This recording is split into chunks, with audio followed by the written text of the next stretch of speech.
the Cold War suddenly turned hot as Russian Soviet nuclear missiles were discovered in Cuba in '62, the need arose for how to make our brand new submarine-based missiles usable. Submarines had to expose their positions to be reachable, and that compromised their stealth and security. As we will see, the best method was found to be airborne, very low-frequency radio. It preserved the sub's stealth by penetrating the ocean and was mobile enough to be hard to target. A win-win solution that became known as TACAMO. When nuclear-powered submarines were first developed and the USS Nautilus reports were underway on nuclear power, at that point, USS Nautilus needed to be refueled every 13 years, and crews could submerge for 60 days at a time and operate deep submerged. But before that time, our submarines had to surface every 24 hours to light off their diesel generators in order to charge their batteries so they could operate on battery power for the next 24 hours. And it was during that surface time when periscopes and antennas were sticking up out of the water that we could communicate with submarines. But when they went deep, there was no way to communicate, and they were rather useless to the Navy, not being able to communicate. On my tour at the Naval Air Development Center, and I really was with the Naval Air Station Johnsville supporting, and my job was as a flight support coordinator for the Naval Air Development Center.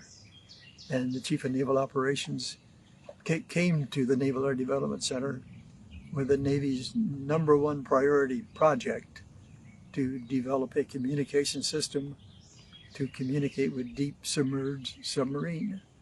And part of his words of wisdom were, this is the Navy's #1 priority project, take charge and move out. And at least at that time, I had arrived at the Naval Air Development Center, having just come from the Airborne Early Warning Wing Pacific, and we were flying the Super Radar Constellation. I knew there was a Super Radar Connie down at the Naval Air Test Center, Patuxent River.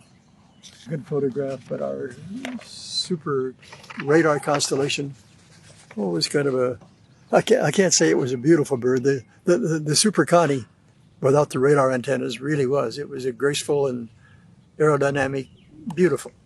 But the Radar Connie up to the Naval Air Development Center took everything out of the back end, all the electronics, AEW, ECM equipments, and had a humongous workspace. A huge winch installed in the back of our Super Radar Connie, attached a hose pipe on the belly, and we had a 5-mile antenna called one flight, especially to Bermuda and back, and that was early in the game, and we were trailing that 5-mile antenna. And we'd arranged for a traveling airspace from 15,000 feet down to and including 5,000 feet. We had arranged for this properly because an admiral, the commander of 2nd Fleet, had planned an operation for that day also.